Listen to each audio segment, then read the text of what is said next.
नमस्कार, आप देख रहे हैं इंडिया न्यूज लाइव। मैं हूं मनोज जोशी। चेन्नई पार्ट 1 की हार का हिसाब चेन्नई पार्ट 2 में, जी हां, 227 रन से भारत हारा था चेन्नई का पहला टेस्ट। और यहां भारत ने बहुत ही फक्र के साथ, बहुत ही शान के साथ 317 रन से शिकस्त दे दी इंग्लैंड को और एक तरह से मैदान मार लिया। चेन्नई फतेह कर दिया चेन्नई पार्ट 2। और अब पिंक बॉल क्रिकेट की तैयारी है और भारत की सबकी नजरें दुनिया भर की टिकी हुई हैं इस टेस्ट सीरीज पर। और क्यों ना टिके, क्योंकि वर्ल्ड टेस्ट चैंपियनशिप के फाइनल का एक टिकट जहां से कटने वाला है। एक टिकट तो मिल चुका है न्यूजीलैंड को, जो कि लॉर्ड्स के मैदान पर खेलने जा रहा है फाइनल मुकाबला मई में।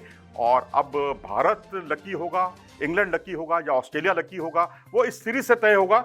क्योंकि यदि सीरीज बराबरी पर खत्म होती है तो उसका फायदा ऑस्ट्रेलिया को हो जाएगा और भारत को लगातार मैच जीतते होंगे। क्योंकि पहला मैच जो भारत हारा है वो भारत के लिए बहुत ही आत्मघाती साबित हुआ, क्योंकि भारत पहले स्थान पर था और टीम इंडिया उस हार के साथ 1 से चौथे स्थान पर आ गई और इंग्लैंड की टीम चौथे से पहले स्थान पर आ गई। लेकिन अब फिर समीकरण बदले हैं और अब भारतीय टीम के लिए बुलंद इरादों के साथ भारत उतरेगा अहमदाबाद के मोटेरा स्टेडियम में, जो कि दुनिया का सबसे बड़ा स्टेडियम है।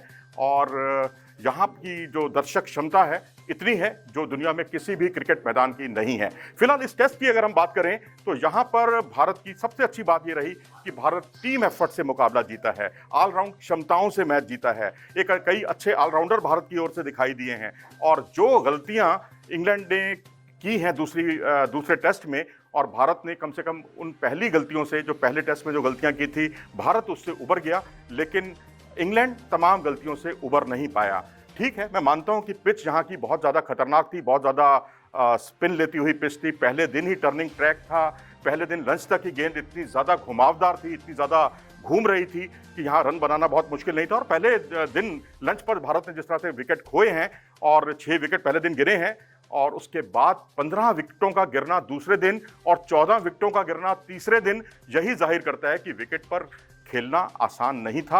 यहाँ पर बहुत कमिटमेंट की जरूरत थी और वो कमिटमेंट दिखाया आर अश्विन ने, वो कमिटमेंट दिखाया रोहित शर्मा ने, वो कमिटमेंट दिखाया विराट कोहली ने और वो कमिटमेंट दिखाया अजिंक्य रहाणे ने। जी हाँ, अजिंक्य रहाणे और रोहित शर्मा से बल्ला उनका कुछ रूठा हुआ था काफ़ी समय से।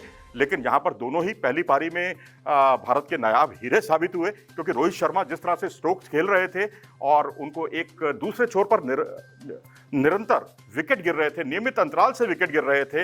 लेकिन ऐसे समय में अजिंक्य रहाणे का उन्हें साथ मिला और इस पार्टनरशिप ने भारत की बल्ले बल्ले कर दी। और बाकी का काम जो है ऋषभ पंत ने कर दिया, एक हाफ सेंचुरी लगाकर, और बहुत ही बेहतरीन उन्होंने विकेट कीपिंग का परिचय दिया। और जो आखिरी दिन 2 स्टंप उन्होंने आउट किए हैं वो वास्तव में काबिले तारीफ हैं। दूसरी पारी पर आते हैं।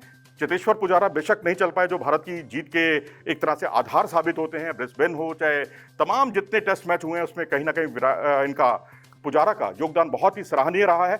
लेकिन यहां पर पुजारा की कमी की भरपाई विराट कोहली ने की है। जी हाँ, विराट कोहली आमतौर पर बहुत ही पॉजिटिव फ्रेम ऑफ माइंड पर जोर देते हैं। पुजारा की बल्लेबाजी को उनको बहुत ज़्यादा रास नहीं आती, लेकिन यहाँ वक्त की ज़रूरत के हिसाब से, नज़ाकत के हिसाब से उन्होंने अपनी शैली में बदलाव किया। बहुत, जैसे कहते हैं, खूंटा गाड़कर उन्होंने बल्लेबाजी की और उसका फ़ायदा मिला दूसरे छोर पर आर अश्विन को, जो लगातार, जिन्हें हम आम तौर पर उनको स्वीप शॉट लगाते हुए नहीं देखते, यहाँ पर उन्होंने खूब स्वीप शॉट लगाए, रिवर्स स्वीप लगाए। और जब 40-50 रन तक पहुंच चुके थे उसके बाद टॉरिंग शॉट, जिसे कहते हैं हवाई फायर, उन्होंने किए, वो देखते ही बनते थे। और इस तरह अक्षर पटेल, जो रविंद्र जडेजा के विकल्प के तौर पर आए, उन्होंने एक तरह से दिल जीत लिया। बाएं हाथ के बल्लेबाज हैं, बाएं हाथ से गेंदबाजी करते हैं, बल्लेबाजी भी थोड़ी बहुत कर लेते हैं। लेकिन जिस तरह से उन्होंने गेंदबाजी की, आखिरी दिन टोटल कुल मिलाकर उन्होंने दूसरी पारी में 5 विकेट चटकाए, 5 विकेट हॉल किया। ये भी भारत को बहुत दूर तक ले जाने वाला कारण साबित हो सकता है। और एक तरह से कहिए कि जडेजा के विकल्प के तौर पर वो पहली पसंद साबित हो सकते हैं। रही बात अश्विन की, अश्विन ने यहाँ पहली पारी में 5 विकेट चटकाए, दूसरी पारी में 3 विकेट चटकाए, एक सेंचुरी अलग से लगाई। एक तरह से ऑलराउंड उनका प्रदर्शन यहाँ दिखाई दिया। और अगर हम देखें तो भारत ने 8 और 7 और 2 विकेट कुलदीप यादव को हासिल हुए, यानी अक्षर पटेल, अश्विन, आर अश्विन और तीसरे स्पिनर जो हैं कुलदीप यादव, इन तीनों ने मिलकर कुल मिलाकर 17 विकेट चटकाए हैं चेन्नई के पार्ट 2 में।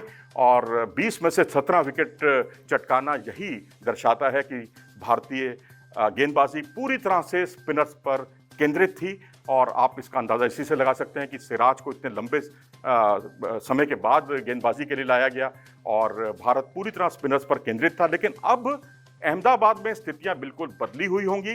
वहां पर पूरी तरह से स्पिनर्स पर आपको केंद्रित नहीं होना होगा, आपको एक अतिरिक्त तेज गेंदबाज खिलाना होगा, क्योंकि पिंक बॉल क्रिकेट की जरूरत होती है तेज गेंदबाजी। और यहां उम्मीद करनी चाहिए कि भारत अपनी तेज गेंदबाजी से कहर बरपाएगा। और अच्छी खबर यह है, मोहम्मद शमी फिट हो गए हैं और वो भी चयन के लिए उपलब्ध होंगे। ईशांत शर्मा ने बेहतरीन गेंदबाजी की है। जसप्रीत बुमराह जो कि पूरी तरह से फिट हैं, उनको आराम दिया गया है और वो यहां पर तरोताजा होकर उतरेंगे इंग्लैंड पर कहर बरपाने के लिए। तो उम्मीद कीजिए ऐसा ही कुछ हो और भारत जल्दी से जल्दी मोटेरा के मैदान पर 2-1 की बढ़त हासिल करे। और अगर आप मेरी बातों से इत्तेफाक रखते हैं तो कमेंट सेक्शन में अपनी राय से हमें अवगत जरूर कराएं। अगर आपको ये वीडियो पसंद आया हो तो इसे लाइक करें और हमारे चैनल को सब्सक्राइब करना ना भूलें।